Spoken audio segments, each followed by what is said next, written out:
मेरा नाम Satish Sharma, motivational speaker, life coach. आज हम बात करने वाले कि हमें पढ़ना क्यों ज़रूरी है, आखिर हम पढ़ क्यों नहीं पाते हैं। तो मैं आज इस विषय पर मैं आपसे बात करूंगा कि हमें पढ़ना क्यों ज़रूरी होता है। वो आखिर ऐसे कौन से हमारे पढ़ने के उसमें ऐसे कौन से मार्क आ जाते हैं हमारे जीवन में जो हम पढ़ ही नहीं पाते हैं। तो मैं सभी स्टूडेंट को मैं बताऊँगा कि सारी प्रॉब्लम आपकी मैं एक तरफ कर देता हूँ कि जब भी आप स्कूल टाइम से घर जाने के बाद में आप सारा का सारा टाइम, हो सकता है आप सारा टाइम यूट्यूब पे खर्च करते हो सकता है सारा टाइम आपका खेलने में बर्बाद होता हो सकता है आपका सारा टाइम दोस्तों के साथ में मौज मस्ती में जाता हो, लेकिन आप पढ़ नहीं पाते हैं, जिस वजह से ये सारी समस्याएं आपको ऐसे जकड़े हुए हैं कि आप इन समस्याओं से बाहर ही नहीं आ रहे हैं। क्योंकि जब तक आप इन समस्याओं से बाहर नहीं आएंगे तब तक आप पढ़ नहीं पाएंगे, तब तक आप अच्छे मार्क्स आप नहीं ला पाएंगे। इसलिए यदि आप इन समस्या से आप छुटकारा पाना चाहते हैं तो आप मेरी इन बातों को फॉलो करें। जैसे ही आप घर जाते हैं और मोबाइल से आपके हाथ कुलमुलाते होंगे कि मेरे हाथ में मोबाइल है, आप लड़ झगड़ के मम्मी पापा से आपने मोबाइल लिया और यूट्यूब पे सारा दिन आपने अपना टाइम वहाँ पर खर्च कर दिया। तो जैसे अंदर मन से आवाज़ आती है तो आप मन से ये कहें कि आज मुझे पढ़ना है, आज मोबाइल नहीं चलाना, मोबाइल कल चलाएँगे। पूरा दिन आप पढ़िएगा। पढ़ने के बाद में नेक्स्ट डे जब आप फिर स्कूल से जाएंगे तो फिर आपका मन अंदर से आवाज़ आएगी कि कल वादा किया था, लेकिन आप फिर यही कहना, रिपीट करना अपनी बात को कि आज नहीं कल मोबाइल चलाएंगे।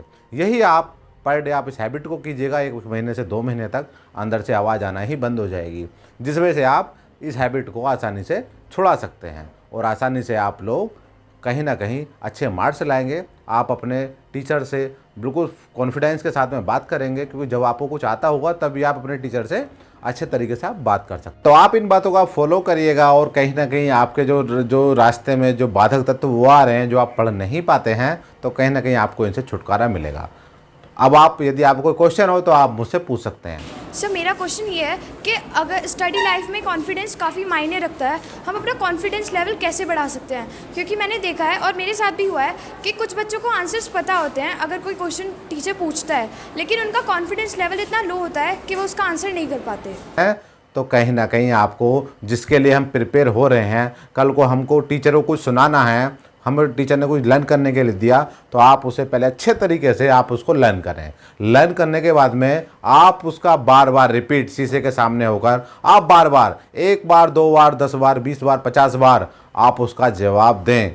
जब भी आप अपने अंदर आपके अंदर सेल्फ कॉन्फिडेंस आएगा और आप महसूस करेंगे कि हाँ आज मैं बिल्कुल अपने कार्य से सेटिस्फाई हूँ, और आपका कॉन्फिडेंस लेवल टीचर के सामने, बच्चों के सामने कभी कम नहीं होगा। लेकिन विदाउट प्रैक्टिस आप ये करेंगे तो कॉन्फिडेंस लेवल आप नहीं कर सकते। आप बार बार प्रैक्टिस आप कीजिएगा, आपका कॉन्फिडेंस लेवल अप होगा।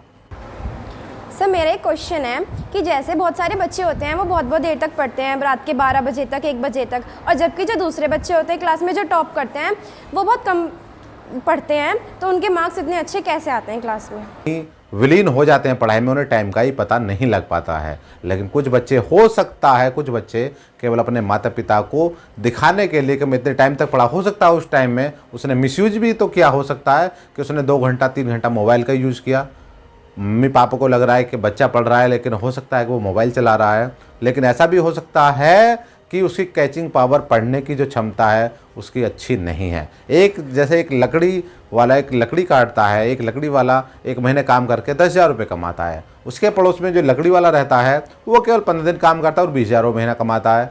अब वो दूसरा जो हर महीने रोज़ जो कार्य पर जाता था वो बड़ा परेशान रहता था कि भाई आखिर मैं तो रोज़ कार्य करता हूँ, मैं 10,000 कमाता हूँ, और ये केवल 10 दिन 15 दिन कार्य करता है, मुझसे दुगुना कमाता है। तो उसने उससे आखिर एक दिन पूछ ही लिया कि आप ये बताइए, आप ये कैसे चमत्कार है? उसने कहा कि 15 दिन तो मैं घर पर रहता हूँ और 15 दिन मैं जाता हूँ अपने कार्य पर। जो 15 दिन मैं घर पर रहता हूँ ना, मैं अपनी जो कुल्हाड़ी है उसको धार लगाता हूँ, इस वजह से मैं तुझसे ज़्यादा पैसे कमाता हूँ। तो यही होता है हमारे साथ। हमारी कैचिंग पावर अच्छी होनी चाहिए, हमारी लिसनिंग पावर अच्छी होनी चाहिए, और जो हम लर्न करते हैं कहीं ना कहीं हमारी मेमोरी पावर भी बहुत अच्छी होनी चाहिए। इसलिए जो ज़्यादा पढ़ते हैं ऐसा नहीं कि बहुत ज़्यादा टाइम आप पढ़ेंगे तभी आपके अच्छे मार्क्स आएंगे। आपकी ये कैचिंग पावर, आपकी लिसनिंग पावर, आपकी लर्न करने की मेमोरी बहुत स्ट्रांग होनी चाहिए। सर मेरा क्वेश्चन ये है सर, जैसे बहुत लोग बच्चे टाइम टेबल बनाते हैं बट उसको फॉलो नहीं कर पाते, वो अपना टाइम टेबल इतना हैवी बना देते हैं पर उसको फॉलो एक भी दिन नहीं कर पाते, तो सर ऐसा क्यों होता है कि वो बच्चे अपना टाइम टेबल फॉलो क्यों नहीं कर पाते? कार्य एक दिन में ही हो सकता है आप करने की सोचें। आप शुरुआत में कुछ बहुत सिंपल अपना जो टाइम है, अपना जो रूल रेगुलेशन के हिसाब से कि मुझे इस टाइम पे ये पढ़ना है, मुझे आधा घंटा खेलना है, आधा घंटा मुझे अपने फैमिली मेम्बर के उसमें हाथ बटाना है, 3 घंटा मुझे पढ़ाई करनी है, तो अपना जो टाइम टेबल आप बनाए वो बहुत शुरुआत में ईजी बनाएं। जैसे 1 मंथ के बाद में आप उसे फॉलो करने लगें, उसमें आप थोड़े आप चेंज करते रहें, उसको थोड़ा आप कठिन उसको करते रहें टाइम के अकॉर्डिंग। लेकिन यदि आपने शुरुआत में ही एक बच्चे पर यदि हमने 50 किलो वजन रख दिया तो वो बच्चा आगे नहीं बढ़ पाएगा और बल्कि गिर जाएगा। लेकिन उस पर हम यदि आधा किलो 1 किलो वजन से शुरुआत करें और धीरे धीरे वजन बढ़ाते रहें तो कहीं ना कहीं उसको प्रॉब्लम नहीं आएगी। इसलिए हार्ड टारगेट जो आप बनाते हैं, अपने जो शेड्यूल बनाते हैं आप कठिन, उसे आप बिल्कुल ना बनाएं। सबसे पहले ईजी से शुरुआत करें, बाद में उसको आप कठिन तक, हार्ड बिल्कुल तक आप ले जाएं।